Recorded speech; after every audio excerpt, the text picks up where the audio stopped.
Top of the World, North Pole, Christmas, 1929. Dear boys and girl, it is a light Christmas again. I am glad to say the northern lights have been specially good. There is a lot to tell you. You have heard that the great polar bear chopped his paw when he was cutting Christmas trees. His right one, I mean, not his left.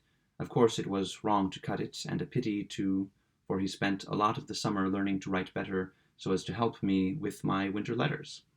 We had a bonfire this year, to please the polar bear, to celebrate the coming of winter. The snow elves let off all the rockets together, which surprised us both. I have tried to draw you a picture of it, but really there were hundreds of rockets. You can't see the elves at all against the snow background. The bonfire made a hole in the ice and woke up the great seal, who happened to be underneath. The polar bear let off 20,000 silver sparklers afterwards. Used up all my stock, so that is why I had none to send you. Then he went for a holiday to North Norway and stayed with a woodcutter called Olaf, and came back with his paw all bandaged just at the beginning of our busy times.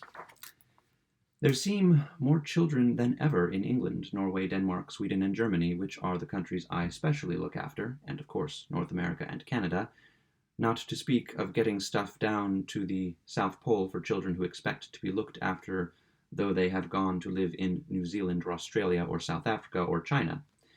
It is a good thing clocks don't tell the same time all over the world, or I should never get round, although when my magic is strongest at Christmas, I can do about 1,000 stockings a minute if I have it all planned out beforehand.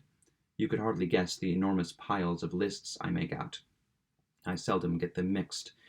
But I am rather worried this year. In my office and packing room, the polar bear reads out names while I copy them down.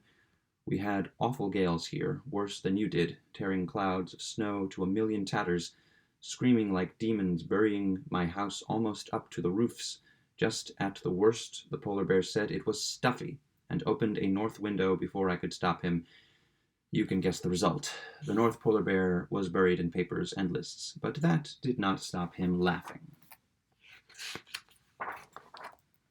Also, all my red and green ink was upset, as well as black, so I am writing in chalks and pencil. I have some black ink left. The polar bear is using it to address parcels. I liked all your letters, very much indeed, my dears. Nobody, or very few, writes so much or so nicely to me.